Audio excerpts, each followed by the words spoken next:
Oi. Hoje estamos aqui no Botânico das Asas para gravar mais uma parte do nosso livro Plano de Batalha para a Oração. Estamos no capítulo 13. Não esqueça de curtir, compartilhar e se inscrever no nosso canal, tá bom? Tema desse capítulo: vertical, a cruz de Cristo. Aquele que em seu próprio corpo levou os nossos pecados sobre o madeiro, para que nós, mortos para os pecados, pudéssemos viver para a justiça, e pelas suas feridas fostes curados. 1 Pedro 2:24. A principal razão por que muitas pessoas religiosas parecem nunca mostrar muita evidência de orações respondidas em suas vidas é porque jamais entraram num relacionamento pessoal e verdadeiro com Jesus Cristo. Elas têm uma religião e sabem a respeito de Deus, mas na verdade não têm uma comunhão com Ele e não conhecem pessoalmente. Jesus advertiu: nem todo aquele que me diz Senhor, Senhor, entrará no reino do céu, mas aquele que faz a vontade de meu Pai que está no céu. Muitos me dirão naquele dia: Senhor, Senhor, não profetizamos nós em teu nome? E em teu nome não expulsamos os demônios? E em teu nome não fizemos muitas maravilhas? E então lhes declararei: eu nunca vos conheci. Apartai-vos de mim, vós trabalhadores da iniquidade. Mateus 7, 21, 23. Evidentemente, esta é uma das passagens mais aterrorizantes da Bíblia. Mas Jesus não está tentando nos assombrar com essas palavras. Na verdade, Ele está querendo nos ajudar. Então, antes de mergulhar no processo de desenvolvimento de uma vida de oração mais vibrante e eficaz, o ponto de partida para qualquer um é analisar se de fato já começou um relacionamento genuíno com Deus em primeiro lugar. O apóstolo Paulo disse: examinai-vos a vós mesmos se estáis na fé, provai-vos a vós mesmos. Ou não vos conheceis a vós mesmos, de que Jesus Cristo está em vós, a menos que estejais reprovados.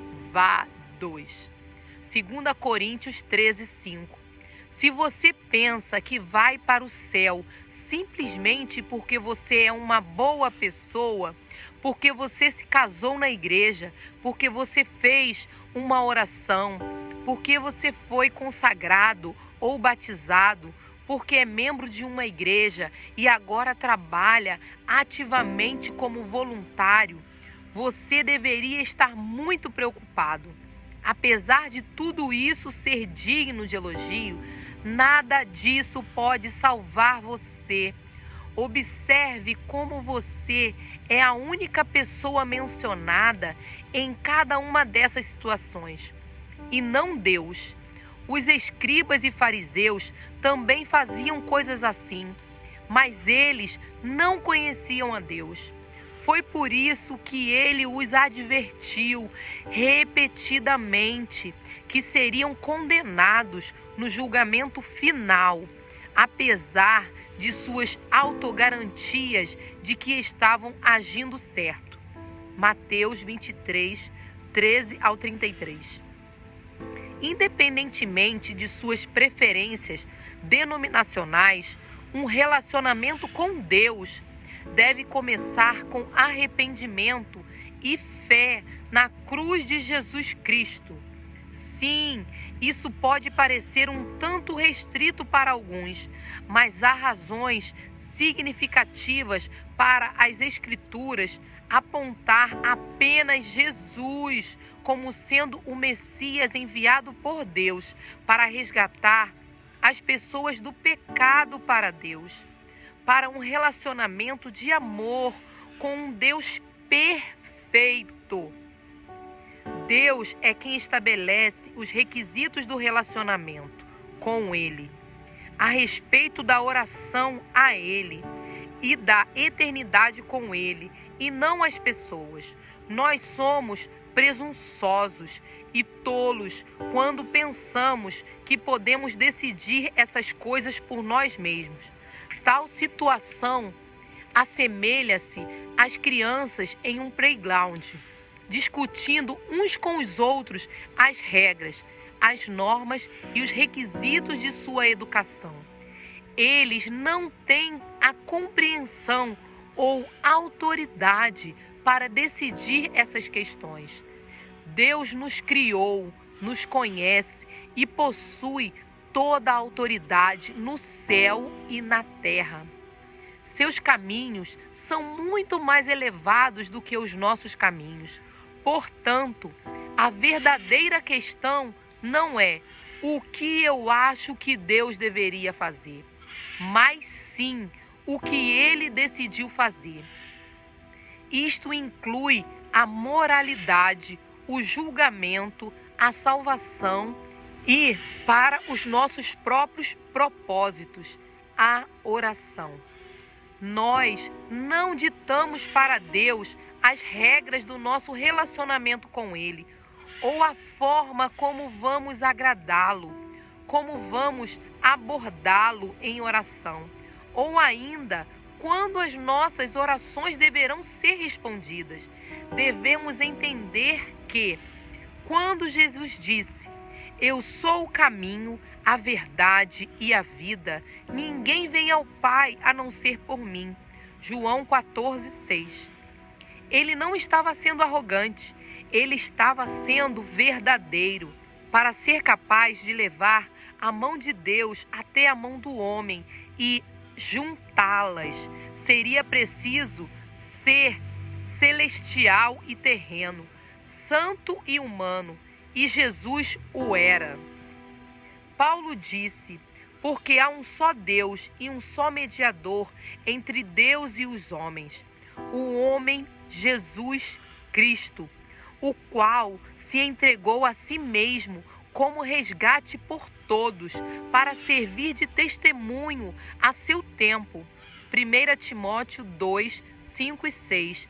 Um mediador deve ser igual para ambas as partes, razão pela qual Deus precisava tornar-se carne e pessoalmente trazer o sacrifício perfeito para o nosso pecado, de acordo com o seu santo padrão de exigência. Porque nós não tínhamos essa capacidade. Toda a vida de Jesus Cristo o distingue como sendo exclusivamente enviado por Deus e qualificado para realizar esta tarefa. Os 66 livros da Bíblia se encaixam perfeitamente como um quebra-cabeça, e eles apontam para Jesus como a solução de Deus para a nossa condição espiritual humana. João 5, 37 ao 40. Os 4 relatos históricos da vida de Jesus em Mateus, Marcos, Lucas e João compartilham testemunhos detalhados sobre o seu nascimento, ensinamento, milagres, morte e ressurreição. E os livros teológicos de Romanos até Apocalipse explicam como Deus nos ofereceu espiritualmente um meio de salvação por meio de Cristo, e porque a sua morte na cruz cumpriu a santidade, a justiça e a ira de Deus contra o pecado, ao mesmo tempo que estendeu a bondade, a misericórdia, a graça e o amor de Deus a todo e qualquer pecador disposto a confiar nele pela fé. Porque aquele que não conheceu pecado, ele o constituiu pecado por nós, para que fôssemos feitos justiça de Deus nele. 2 Coríntios 5:21. O livro de Hebreus explica que Jesus Cristo cumpriu cada um dos requisitos de Deus para ser um Salvador, incluindo o fato de não ter nunca pecado, de ter se submetido a um sacrifício de sangue como punição pelo pecado. Levíticos 17:11. De ter cumprido a lei de Deus. Hebreus 9:19-22. De ter estabelecido uma aliança perfeita entre nós e Deus. Hebreus 8:6. E de ter iniciado um sacerdócio sem fim, que pode cumprir esta aliança para sempre. Hebreus 7:20-28. Nenhum outro líder religioso sequer chega perto de ser capaz de fazer, explicar ou realizar o que Cristo fez e tem para nós. Jesus, porém, também oferece uma salvação que é abrangente em seu alcance, o que significa que qualquer pessoa, em qualquer lugar, pode ser salva. João 3,16, 1 João 2, do 1 ao 3. Assim, dizer que somente através de Cristo é uma verdade muito restrita, significa, na verdade, o oposto da verdade, porque ninguém além de Cristo pode alcançar a todos, lidar com os pecados de todos ou oferecer a vida eterna, além do túmulo para todo aquele que invocar o nome do Senhor.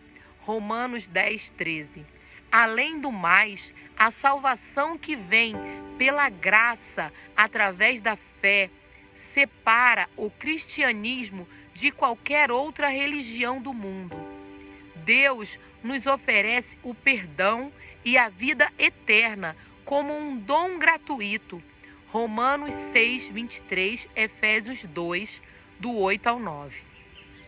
Em vez de exigir que passemos uma vida de sacrifício, tentando ganhar o céu e o perdão de Deus através de uma lista de rituais religiosos aparentemente impossíveis, Ele faz isso para revelar a sua bondade amorosa, sua grande misericórdia e para ser glorificado quando recebemos o seu dom pela fé.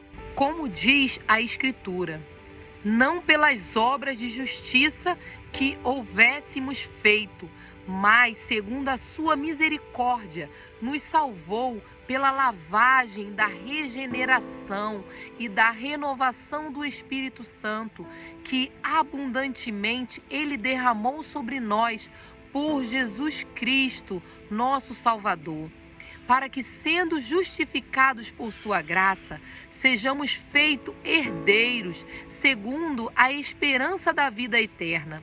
Tito 3, 5 ao 7.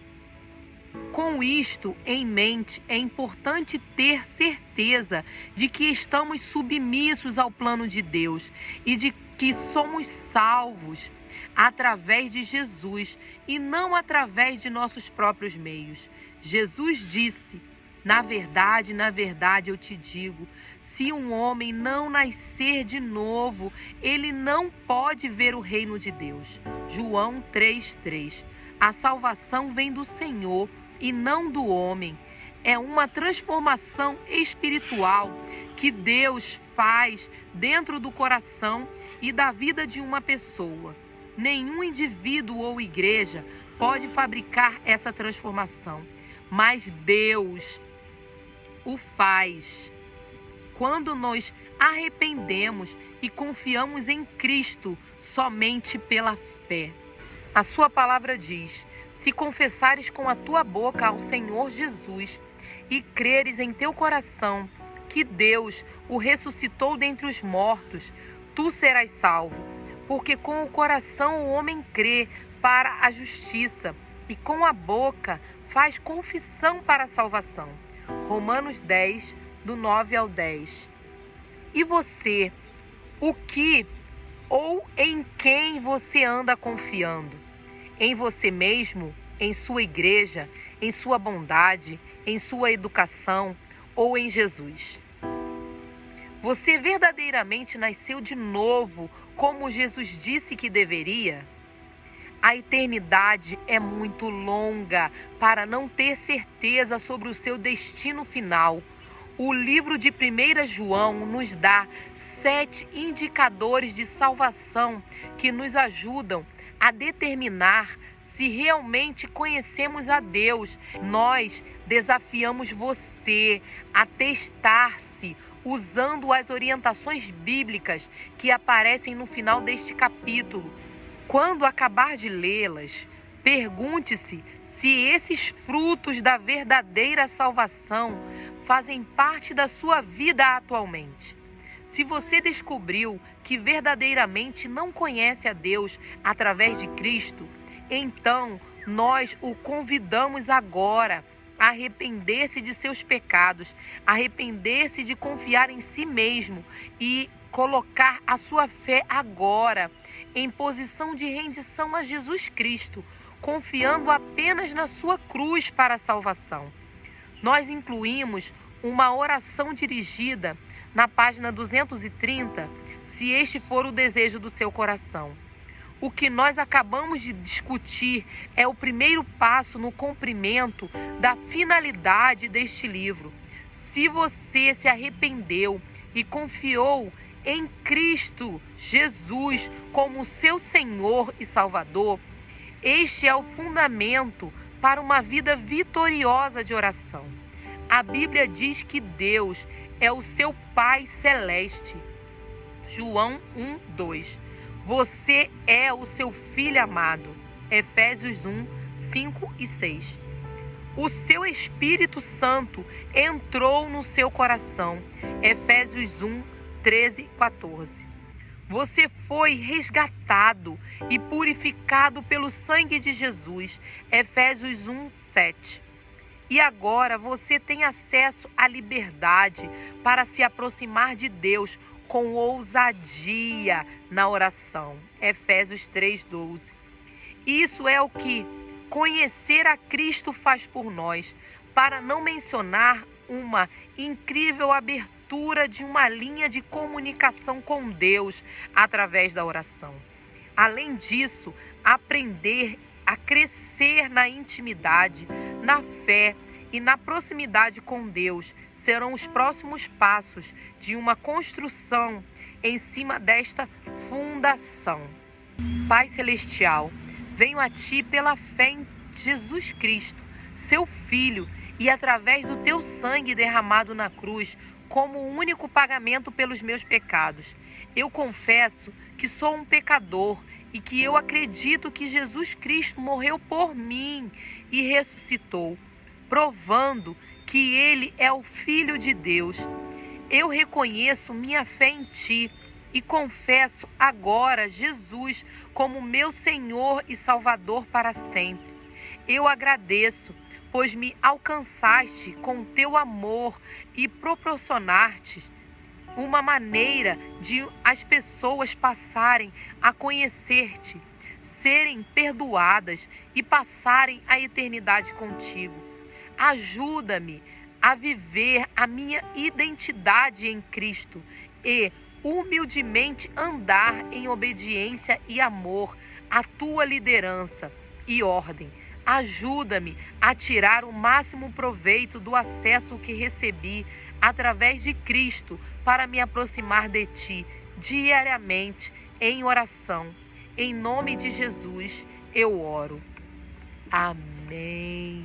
Terminamos o capítulo 13. Que o Senhor possa te abençoar.